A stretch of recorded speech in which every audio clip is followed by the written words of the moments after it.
Thank you very much, Barry. First of all, I'm very honored to be invited as a guest speaker as well as moderator of this very interesting conference. This is the first time for me, and it's really nice for me to meet everyone here, except for Dave. I think this is probably the first time I've met everybody who are speakers. Just to give you a quick background on myself, I'm Tom Choi. I'm the founder of Airspace Internet Exchange.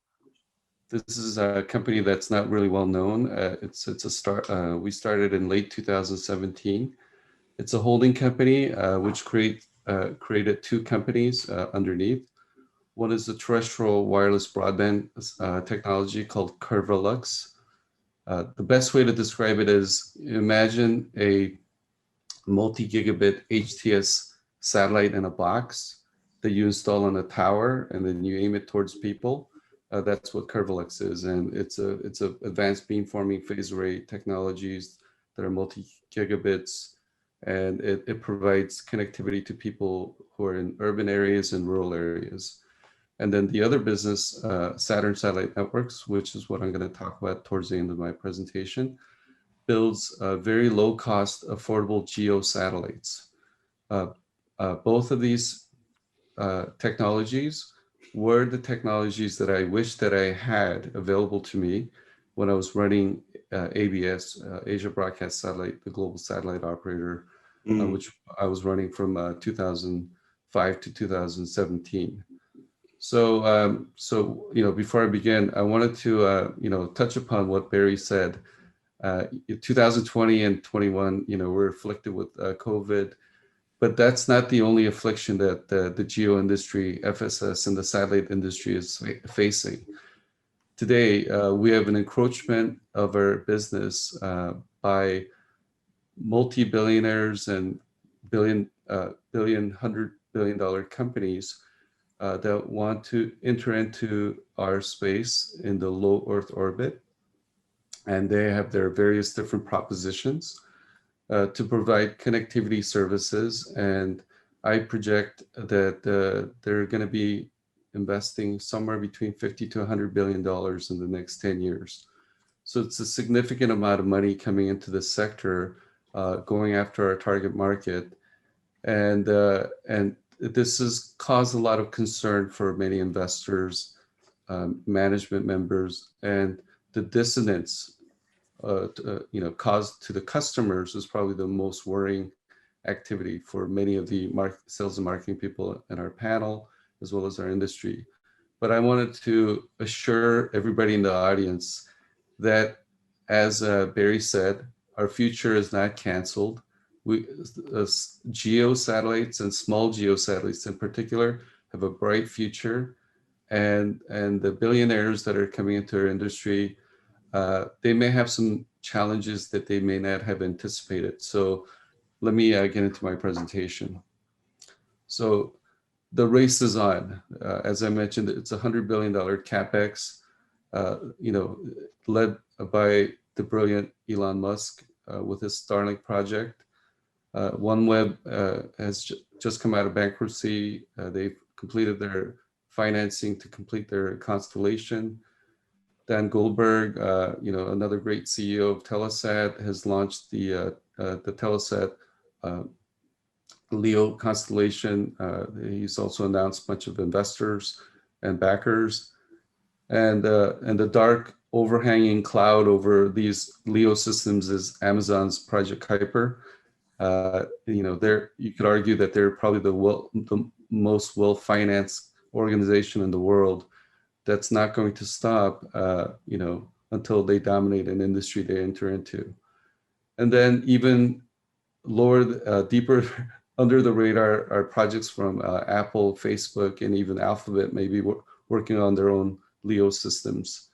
So there's a lot of activity and interest in this area, and it's something that we should be, we should examine what are the potential upsides as well as the downsides and the risks that they are facing. And if I've been a very big vocal opponent against LEO broadband for many years. I think many people have read my articles and heard my presentations. But one of the biggest challenges of LEO systems is that the population density of the Earth works against LEO broadband. 95% of the Earth's surface is uninhabited. 70% is covered by water. Another 15% is covered by the Arctic circles. And most of the people in the world live within 50 kilometers of the coast. So all the central lying areas away from the oceans are very sparsely inhabited. That means the density of the people who are going to be potential users of the broadband on LEO will be just taking the bandwidth that's, I would say, no more than 10% of the capacity on LEO satellites. So 90 to 95% of the capacity will be wasted. So in any metric that you compare, LEO broadband will be more expensive than GEO broadband. So they will have to compete in this space where their pricing has to be higher than what already exists and what's actually heading and getting more competitive. Secondly, there's a big problem with regulatory compliance. Local licenses have to be obtained by low Earth orbit constellations because most countries do not have LEO regulatory licensing schemes or policies. So you need to get a license, you need to get the ability to use a spectrum, and you need to get landing rights in every country. It doesn't matter if OneWeb had ITU priority, they don't have priority on terrestrial. And I've spoken with many different regulators over the past few years. They find it very difficult to give a blanket frequency license to a LEO constellation because if they give, for example, 2 gigahertz or 3 gigahertz in KU or KA all across the sky, that means they're denying their own terrestrial towers from using that spectrum because the satellites are not at one location like GEOs, they're constantly moving. So if they license spectrum to a LEO system, they're denying their own terrestrial use to that frequency. So many countries may not agree to do that. And the third is the complexity of the constellations. LEO satellites move across the sky at various different angles at different times of the day. They move very quickly, 10 to 20 minutes, depending on the orbit. At any time there's an obstacle standing in the way between the satellite and the user, which is what I call earth fade. This could be random buildings, trees, mountains. They'll get in the way and they'll affect the service level quality delivered to the user. And most of the time, the LEO operator will not know why a user terminal lost connectivity, why it had to be restarted, because they saw the territory, but they don't know what conditions are locally around that antenna. So unless the antenna is at the very top of the tallest building or the tallest tower in a city, you're not going to get 100% availability. So this doesn't matter if you're trying to connect to an airplane that's flying above the mountains or boats in the middle of the ocean, but it will affect where people live. So all of these challenges are not challenges faced by geo operators, and some of these may be untenable for many customers.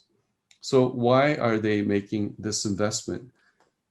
Well, let's look at, everybody knows this data. There's 3 billion people without internet access. So that means the other 4.5 billion people who do have internet and telecoms, the global telecom market is $1.7 trillion.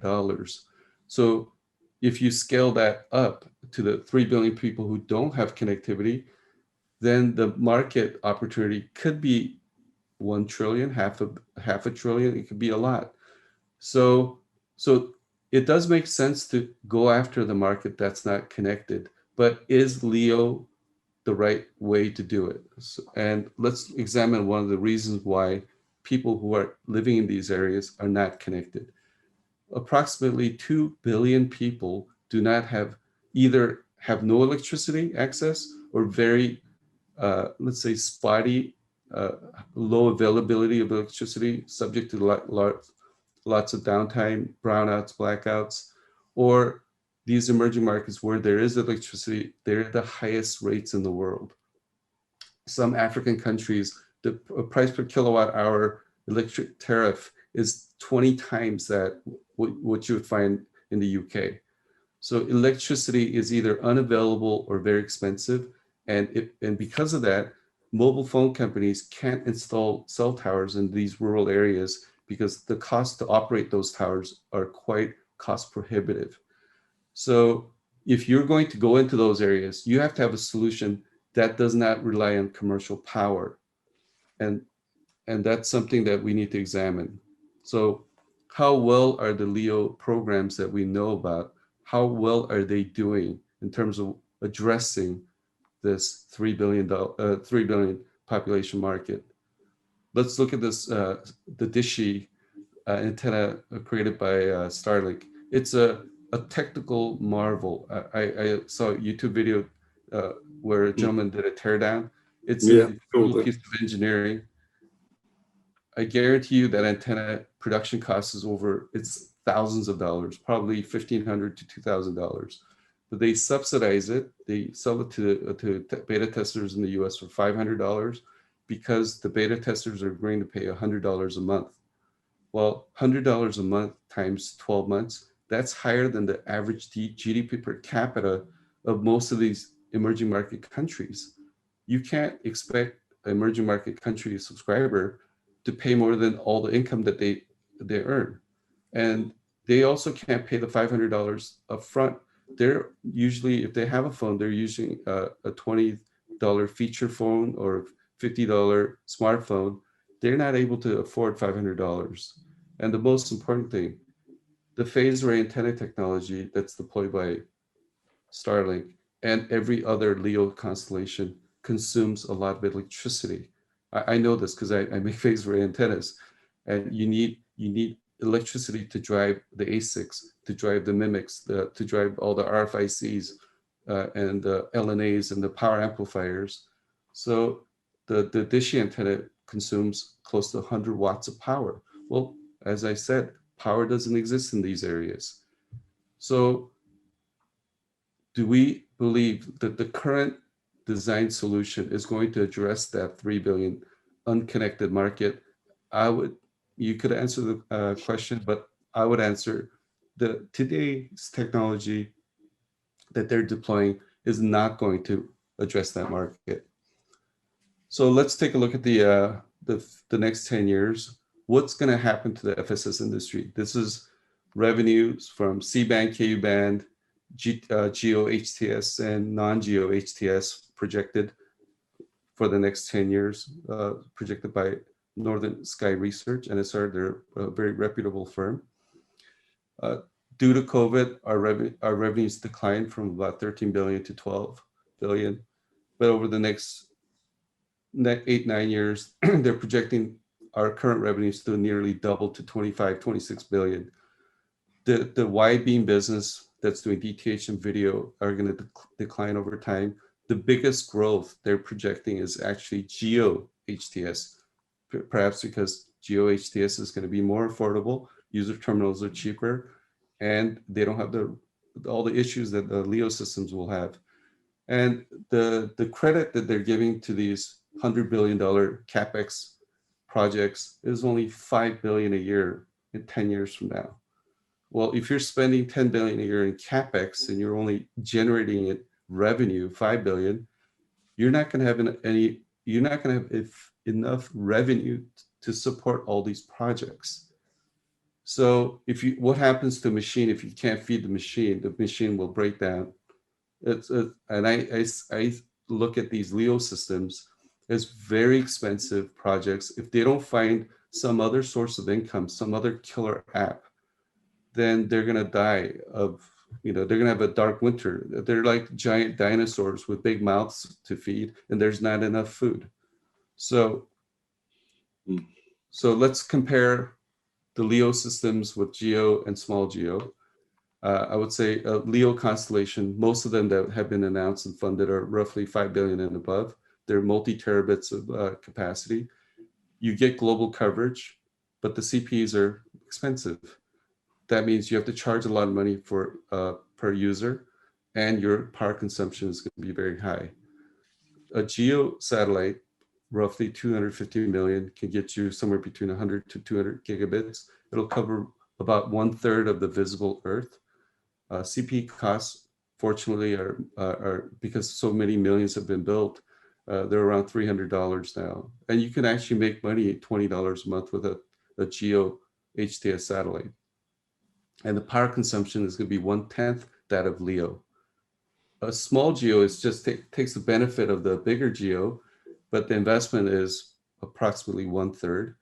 You can have as much capacity, slightly less than 100 gigabits, but you only need to cover 1 or 2 countries. You don't need to put the beams everywhere on the Earth. The problem, if you look at the fill rates of HTS satellites that are regional, that have beams everywhere, they're having very little fill rates because they're having only commercial success in a handful of countries, where the other countries, they don't have market access or they don't have the right partnerships to get to the end users. So having a small geo is more beneficial because it's a smaller investment.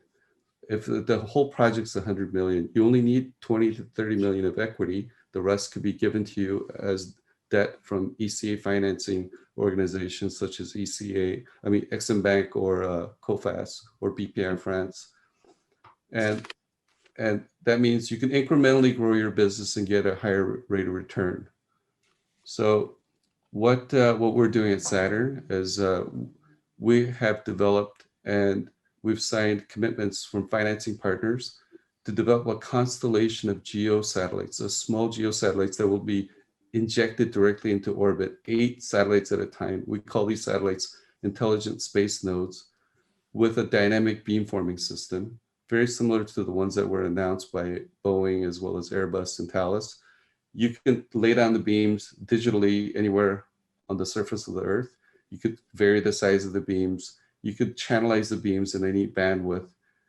And it's all digital, meaning it's a fungible asset. You don't need to take risk in any one given coverage or location. So we've actually partnered up with a financial firm where we're going to structure these satellites as a lease to satellite operators. So very similar to the airline industry, where airlines are not buying satellites, they're leasing them, and they're selling the seats to the consumers.